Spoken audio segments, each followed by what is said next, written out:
Assalamualaikum warahmatullahi wabarakatuh. Jumpa lagi di Lentera Hitam.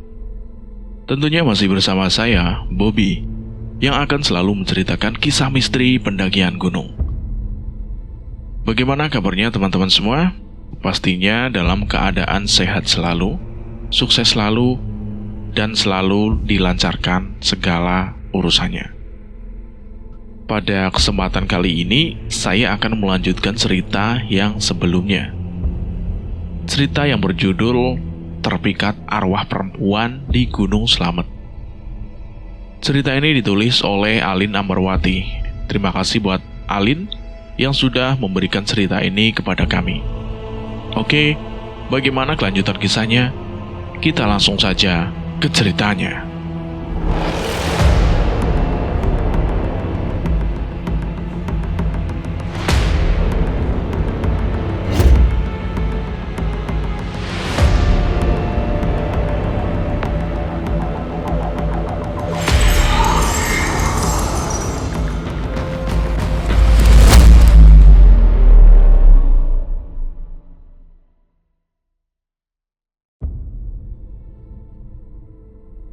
"Rian, kok nggak tidur kamu?" kata si Irfan. "Iya, Van.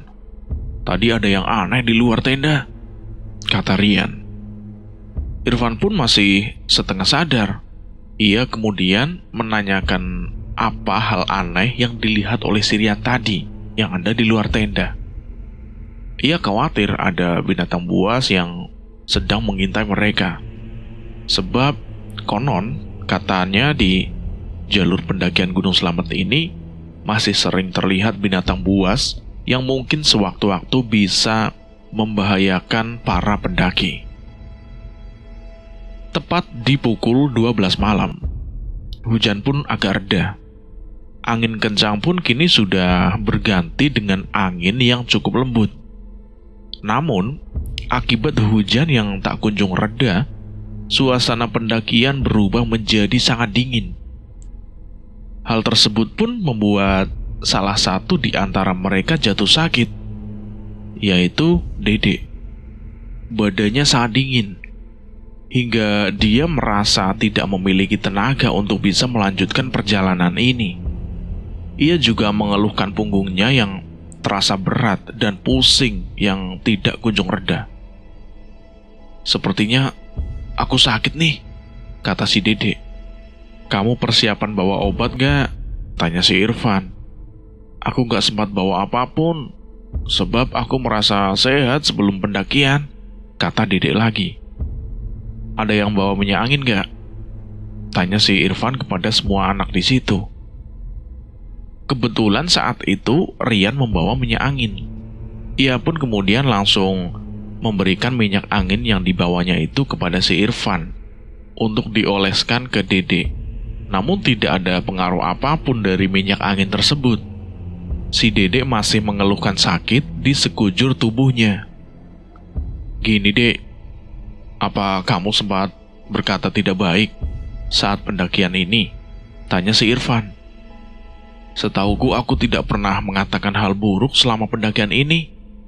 "Oh, tunggu, Dek. Kamu ingat gak? Saat perjalanan kamu sempat meludah sembarangan tanpa permisi?" tanya si Rijal.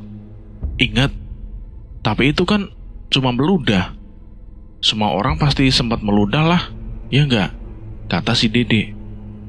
"Tapi bukankah sebaiknya saat meludah kita perlu permisi dulu? Sebab kita berada di tempat yang kita sendiri tidak tahu penghuninya akan bersikap seperti apa," ucap si Rijal. "Emangnya saat kamu meludah sembarangan itu di mana?" kata si Heru. "Di dekat pos 2, sesaat sebelum kita bergegas untuk mendirikan tenda. Tapi menurutku itu bukan sikap yang melanggar, sebab aku hanya meludah dan selesai saja gitu. Aku juga tidak menguntit, tidak mengatakan hal buruk, ataupun melakukan perbuatan asusila. Selama semua hal buruk tidak aku lakukan, bukanlah seharusnya aku akan tetap baik-baik saja," kata si Dede. alangkah lebih baik jika kita kembali ke sana dan mengucapkan permohonan maaf. Mungkin memang apa yang sudah dilakukan kamu itu merupakan hal biasa. Tetapi kita tidak pernah tahu kan, barangkali ada makhluk di sini yang tidak suka dengan perbuatan kamu itu. Ucap si Rian menengahi. Ya udah, ayo, jawab si Dede.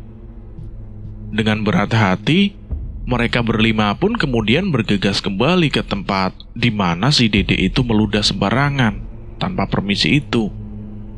Mereka kemudian mengucapkan permohonan maaf dan berharap semua akan kembali dalam kondisi baik setelah ini.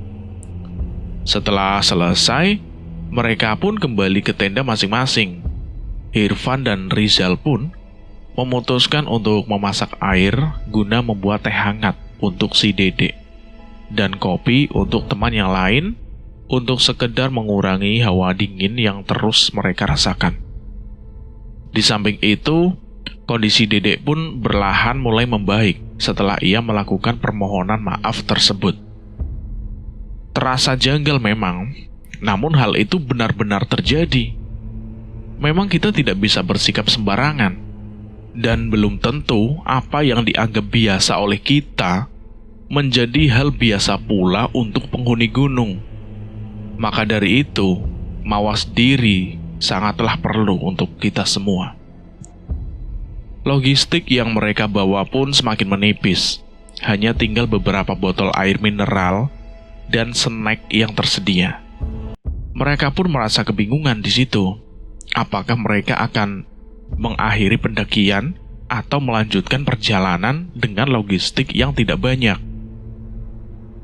Bro, logistik kita tinggal sedikit nih. Mau lanjut ke atas atau turun aja? Tanya si Irfan. Lanjut aja lah. Sayang sudah sampai di sini kok, ucap si Rian. Tapi kondisi Dede apa sudah aman buat lanjut ke atas? Tanya si Irfan lagi. Insya Allah aku aman, sebentar lagi mungkin sembuh kok, kata si Dede seperti itu. Tapi logistik gimana? Tanya si Irfan lagi. Kita bisa cari sumber air di sepanjang pendakian kita ini. Dan yang paling penting adalah air kan? Kalau perihal makan mah, kita sudah sempat makan mie, jadi mungkin aman lah, ucap si Rian. Betul, kita lanjut saja, ucap si Heru dan si Rizal. Ya udah, setelah ini kita siap-siap lanjut ke pos 3 dan seterusnya, oke? Irfan mengakhiri. Semuanya pun setuju dengan ucapan si Irfan. Mereka pun kembali bergegas untuk menghabiskan minuman yang baru saja selesai mereka buat. Dan mereka pun kemudian mulai merapikan tenda dan perlengkapan yang mereka bawa. Menuju pos 3, para pendaki menempuh jarak tempuh sekitar 1,4 km dari pos 2 dengan waktu perjalanan santai selama 1 jam. Dalam jalur ini, para pendaki masih disuguhi pohon lumut yang lebat, dan para pendaki juga bisa melihat satwa yang ada di jalur pos 2 sampai pos 3. Satwa yang sering muncul seperti burung dan monyet. Karena mereka berlima melakukan pendakian saat malam hari, maka satwa-satwa yang biasanya bertengger di sepanjang jalur mungkin belum bisa mereka nikmati dengan sempurna. Namun hal tersebut tidak menjadi persoalan, sebab saat pagi datang dan saat mereka melakukan perjalanan turun nantinya, mereka masih bisa menikmati keindahan-keindahan satwa cantik di sepanjang perjalanan. Kondisi si Dede ini sudah mulai membaik, sehingga mereka semua pun menjadi lebih bersemangat untuk melanjutkan perjalanan menuju pos 3. Mereka juga memutuskan untuk tidak beristirahat saat sampai di pos 3 untuk bisa menghemat waktu. Baru beberapa langkah mereka berjalan, mereka sudah mendengarkan suara sirene ambulan yang terdengar tidak asing. Suara sirene ambulan tersebut seperti mengiringi orang yang sedang meninggal. seperti suara ambulan pada umumnya yang ada di jalan raya. Mereka semua pun nampak kaget, sebab saat ini mereka berada di ketinggian, sehingga mustahil jika mereka mendengar suara ambulan dengan suara yang begitu jelas. Mereka semua pun teringat akan sebuah kisah. Jika seorang pendaki melakukan sebuah pendakian dan mendengar suara-suara aneh atau sejenisnya, jangan pernah mencari sumber suara tersebut. Teruslah berjalan dan lanjutkan pendakian jika ingin selamat. Sebab ada sebuah kisah seorang pendaki yang menghilang saat setelah mendengar suara aneh, seperti suara gamelan, suara orang tertawa, dan sejenisnya lah. Pokoknya suara aneh yang semestinya tidak mungkin ada di daerah ketinggian seperti ini. Dan pendaki tersebut mengindahkan dan memilih untuk mencari sumber suara tersebut. Karena mereka tidak ingin senasib sama dengan mereka, Irfan pun kemudian memberikan perintah kepada semua temannya untuk tidak mengindahkan suara itu yang mereka dengar. Jangan tengok ke belakang, kita harus tetap fokus jalan ke depan. Jangan sampai malapetaka datang di dalam pendakian kita hanya karena kita tidak fokus dengan suara-suara tersebut. Sebab bisa jadi suara itu berasal dari dunia lain, ucap si Irfan. Apa benar dunia lain itu benar-benar ada, Van? Tanya si Rijal. Kita nggak perlu tahu, kita hanya bisa mawas diri saja, teman-teman, ucap si Irfan. Pokoknya kita jangan sampai ada yang menengok ke arah belakang. Kita turuti saja ucapan Irfan. Ucapan Irfan ada benarnya kok, kata si Rian. Sosok Rian dan Irfan di dalam pendakian ini cukup berperan penting, terutama si Irfan. Ia merupakan leader dalam kelompok pendakian ini, sementara si Rian bertindak sebagai orang yang selalu mendukung keputusan Irfan dan mencoba terus memberikan pendapat baik untuk semua anggota di dalam pendakian ini. Hal yang paling penting ialah semua anggota di dalam pendakian tersebut tidak bertingkah aneh, sehingga sejauh ini pendakian mereka masih terbilang lancar dan aman-aman saja, meskipun sesekali mereka mendapatkan gangguan dari makhluk tak kasat mata yang menghuni Gunung Slamet ini, seperti suara tangisan, suara ambulan, bayangan kuda, dan lain sebagainya. Namun, satu hal gangguan yang masih belum menghilang, yaitu gangguan gadis cantik yang terus-menerus membayangi pikiran Rian. Setelah mematuhi ucapan si Irfan, mereka semua pun akhirnya berhasil melaluinya. Dan saat ini, suara ambulan yang sebelumnya mereka dengar sudah menghilang, dimakan kegelapan. Mereka pun merasa sangat lega. Namun setelahnya, mereka melakukan pendakian tanpa adanya perbincangan, alias semuanya memilih untuk hening atau diam. Udara malam hari masih menyelimuti perjalanan mereka. Mereka pun kini mulai terbiasa dengan udara dingin. Namun karena mereka terus bergerak, hawa dingin tersebut pun lantas tidak begitu dirasakan oleh mereka berlima. Kita harus terus berpikir positif ya teman-teman.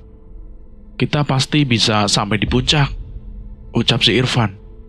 Iya, semangat-semangat, ucap teman-temannya. Perjalanan mereka pun akhirnya membuahkan hasil. Setelah 1 jam perjalanan lambat, akhirnya kini mereka pun tiba di pos 3. Mereka memutuskan untuk melanjutkan perjalanan menuju pos selanjutnya untuk menghemat waktu.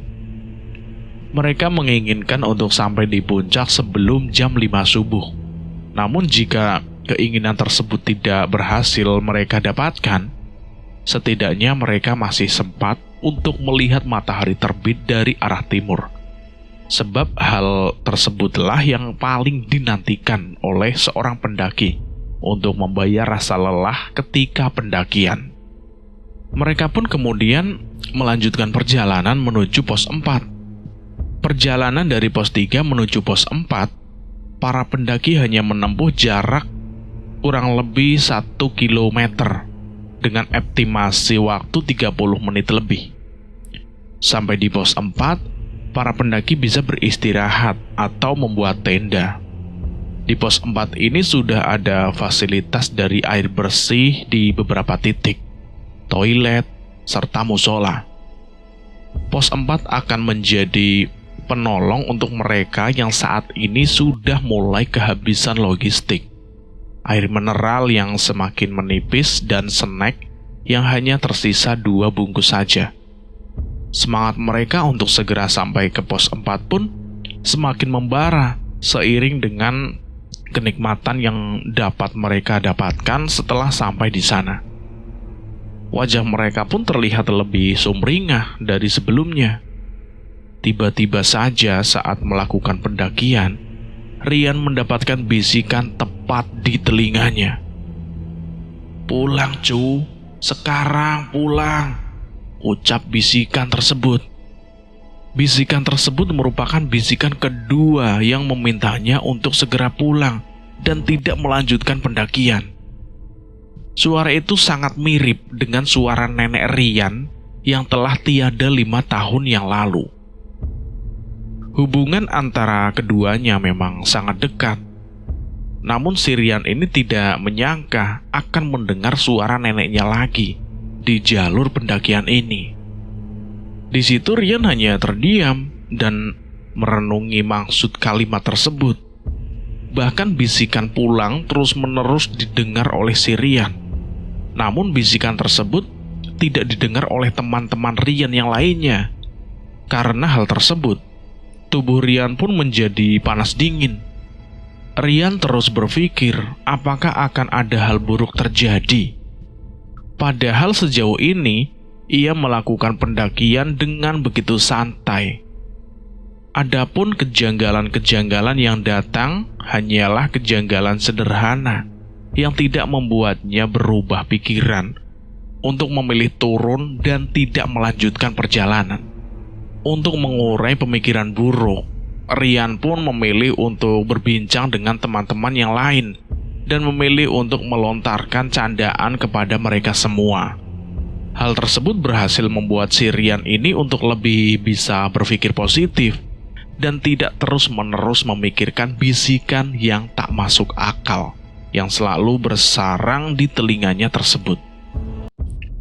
Kini Rian merasa sedikit lega.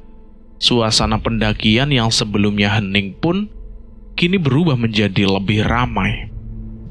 Hal tersebut benar-benar membuat si Rian ini agak tenang. Kini 2 hal yang menjadi fokusnya, yaitu bertemu dengan gadis tersebut dan kedua, sampai di puncak dengan selamat. Saat mereka masih di dalam perjalanan pendakian menuju pos 4, ada kelompok pendaki lain yang menyusul mereka. Pendaki lain tersebut beranggotakan 5 orang, sama seperti mereka. Namun ada 2 gadis yang ikut bersama kelompok pendaki tersebut. Para pendaki tersebut pun kemudian menyapa mereka. "Semangat, Mas," ucap para pendaki itu. Semangat, berlima aja nih," tanya si Irfan. "Iya, Mas. Sampai ketemu di puncak ya nanti," ucap para pendaki itu. Para pendaki tersebut pun melewati kelompok mereka. Semua teman Rian melihat rombongan tersebut beranggotakan 5 orang. Namun anehnya, Rian melihat mereka beranggotakan 6 orang. Ada 3 lelaki dan 3 perempuan. "Loh, kok 5, Van? Bukannya mereka berjumlah 6 orang?" tanya si Rian kepada si Irfan. "Cuma ada 5 kok, 3 cowok dan 2 cewek," ucap Irfan. "Tapi aku melihat mereka ada 6 orang. Yang paling belakang ada perempuan 1 lagi, berbaju putih dan tidak bawa ransel," kata Rian. "Halusinasi kamu aja kali. Orang jelas-jelas 5 kok. Yang lain juga tahu," kata si Irfan lagi. "Iya benar, mereka 5 orang kok," ucap si Dede, Rijal, dan Heru. Rian pun hanya terdiam saat semua temannya mengatakan bahwa mereka berjumlah 5 orang. Lalu siapa gadis yang berjalan paling belakang tersebut? Jika dilihat dari postur tubuhnya, gadis itu sangat mirip dengan gadis yang ditemui Rian di air terjun pemandian air panas Guci. Apa gadis itu sama dengan gadis yang ditemui Rian sebelumnya? Jika benar, maka gadis itu tidak akan mungkin mengacuhkan si Rian. Paling tidak ya, ia pasti akan menegur Rian. Namun, Rian pun kembali berpikir bahwa mungkin saja gadis itu hanya gadis yang mirip saja dan bukan gadis yang sama seperti gadis yang ada di pemandian air panas Guci itu. Pasca hujan lebat, jalan menjadi sangat licin. Hal tersebut sangat menyulitkan mereka dalam melakukan pendakian menuju pos 4. Kondisi si Dede yang semula sudah membaik, kini agak menurun lagi. Bahkan ia pun hanya bisa berjalan sangat pelan. "Dede, jalanmu harus hati-hati. Terlebih lagi kondisimu menurun lagi," ucap si Rian. "Iya, Yan. Doakan saja biar semuanya baik-baik saja," ucap si Dede. "Apa kita mau istirahat dulu saja?" kata Irfan. "Boleh. Ya udah, kita rehat dulu aja sampai si Dede benar-benar pulih. Gimana?"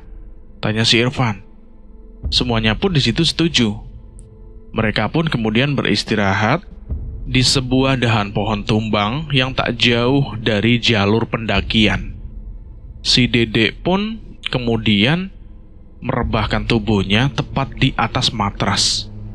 Logistik yang mereka bawa pun diberikan semuanya kepada si Dede. Hingga kini mereka tidak memiliki persediaan logistik sama sekali. "Logistik kita habis. Kita mau tetap lanjut atau gimana nih?" tanya si Irfan. "Lanjut aja lah. Di pos 4 kita bisa mendapat logistik," ucap si Rian. Saat sedang duduk, tiba-tiba punggung si Rian ditepuk oleh seorang dari belakang. Sosok yang menepuk punggungnya tersebut pun membuat si Rian merasa kaget. Terlihat sosok gadis yang selama ini dicari oleh Rian. Gadis yang membuatnya terpana akan kecantikan dan suara lembutnya. Gadis yang sangat mirip dengan salah seorang pendaki yang baru saja melewati kelompok mereka. Gadis itu pun tersenyum begitu lebar kepada Rian. Di situ Rian hanya terdiam, tanpa mampu mengedipkan mata sama sekali. Teman-teman Rian pun menanyakan tentang sosok itu kepada Rian. "Siapa, Yan?" tanya si Irfan. Anu. Rian hanya menjawab anu-anu saja. "Yan, gebetanmu ya?" tanya si Rijal meledek. Bukan, ucap Rian terbata-bata. "Grogi amat, Yan," kata si Heru. Sosok gadis itu pun hanya bisa tersenyum saat semua teman si Rian meledek Rian dengan ledekan yang membuatnya tersipu malu. "Hai, apa kabar?" tanya sosok gadis itu. "Baik," ucap Rian masih terbata-bata. Sosok gadis itu pun kemudian menjulurkan tangannya untuk memberikan satu botol minuman kecil kepada Rian. Gadis itu pun meminta Rian untuk meminum minuman yang diberikannya tersebut. "Minumlah, kamu pasti haus," ucap gadis itu. Tanpa pikir panjang, Rian pun langsung meraih minuman tersebut dan menenggaknya sampai habis, tidak tersisa. Namun anehnya, sesaat setelah meminum minuman itu, pikiran Rian menjadi kosong seketika. Hanya satu hal yang ada di pikirannya tersebut, yaitu sang gadis yang saat ini sedang ditatapnya. "Mau temani aku gak?" ucap gadis itu. Semua teman-teman Rian terpana dengan sosok gadis tersebut. sehingga mereka tidak bisa berpikir jernih tentang asal-usul gadis itu yang secara tiba-tiba datang entah dari mana. Bahkan mereka pun tidak menaruh curiga apakah gadis itu benar-benar manusia atau bukan. Temani kemana?" tanya si Rian. "Ke suatu tempat yang indah," kata gadis itu. Teman-teman si Rian itu hanya bisa meledek si Rian, dan mereka bahkan mendorong Rian untuk bisa menemani sang gadis tanpa adanya rasa curiga sedikit pun. Satu-satunya teman Rian yang merasa ada hal yang janggal yaitu si Dede. Ia merasa curiga dengan datangnya sang gadis yang sangat tiba-tiba.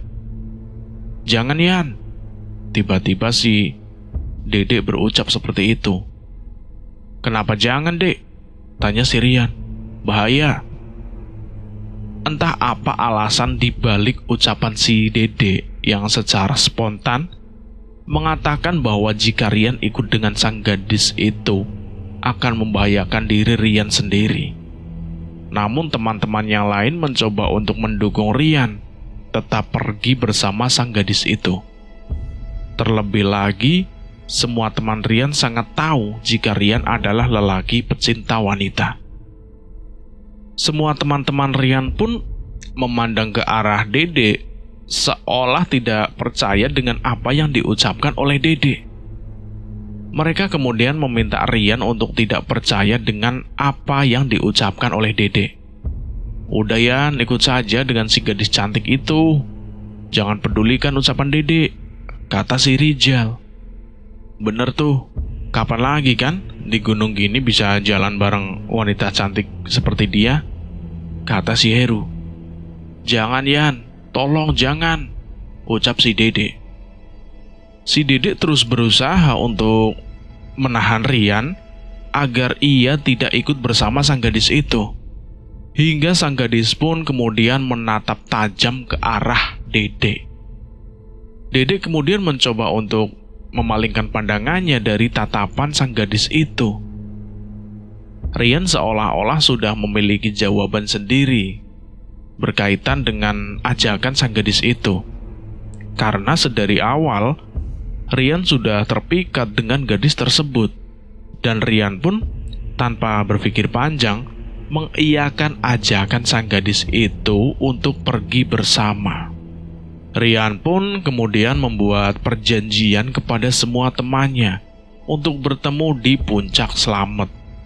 Karena Rian yakin dia akan sampai terlebih dahulu di Puncak Slamet dibandingkan dengan teman yang lainnya.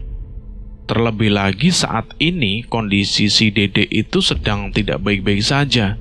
Tentu hal tersebut sangat menghambat perjalanan teman-teman yang lain. Dan sang gadis itu pun kemudian tersenyum indah ke arah Rian. Ia seolah-olah mengisyaratkan kebahagiaan untuk Rian. "Sudah siap?" tanya gadis itu. "Sudah dong." Rian pun kemudian berpamitan kepada keempat temannya untuk pergi lebih dulu bersama sang gadis itu. Dan dalam posisi ini, hanya si Dede yang merasa keberatan dengan kepergian Rian tersebut. Rian dan sang gadis itu pun kemudian mengambil jalan yang tidak semestinya, melainkan bukan jalur pendakian menuju ke arah puncak. Namun semua teman-teman Rian tidak curiga dengan hal tersebut. Mereka berpikir mungkin saja Rian dan gadis tersebut mencari alternatif jalan agar pendakian yang mereka lakukan segera sampai di puncak. Atau mungkin mereka menginginkan suasana yang lebih intim tanpa adanya gangguan dari para pendaki lainnya. Selang beberapa menit setelah Rian dan sang gadis itu pergi, Dedek pun marah. Dedek marah besar kepada teman-teman yang lain. "Kenapa kalian biarkan Rian pergi?" kata si Dedek. "Biarkan saja, Dek. Rian kan juga butuh kesenangan," ucap si Irfan. "Betul itu, Dek. Biarlah saja teman kita bersenang-senang dengan gadis itu, kata si Rijal. Apa kalian tidak sadar ada yang janggal dari gadis itu? Tanya si Dede. Perasaan gak ada yang janggal dari gadis itu deh. Dia cantik, ucapannya halus, dan dia sangat ramah. Dia murah senyum. Lalu, apanya yang janggal? Tanya si Heru. Dia bukan manusia, ucap si Dede. Dan buat teman-teman, untuk sementara, cerita ini bersambung dulu sampai di sini. Dan saya akan melanjutkannya lagi di episode berikutnya. Terima kasih buat teman-teman yang sudah mendengarkan cerita ini. Semoga sehat selalu, diberikan kelancaran rezekinya, dimudahkan segala urusannya, dan selalu sehat walafiat. Terima kasih juga buat penulis yang sudah mengizinkan kami untuk menceritakan kisah ini. Dan buat teman-teman yang baru bergabung di channel ini, silahkan klik tombol merah dan tombol loncengnya, agar tidak ketinggalan cerita terbaru dari channel ini. Dan saya mohon maaf jika ada kesalahan kata. Saya pamit undur diri. Akhir kata, wassalamualaikum warahmatullahi wabarakatuh.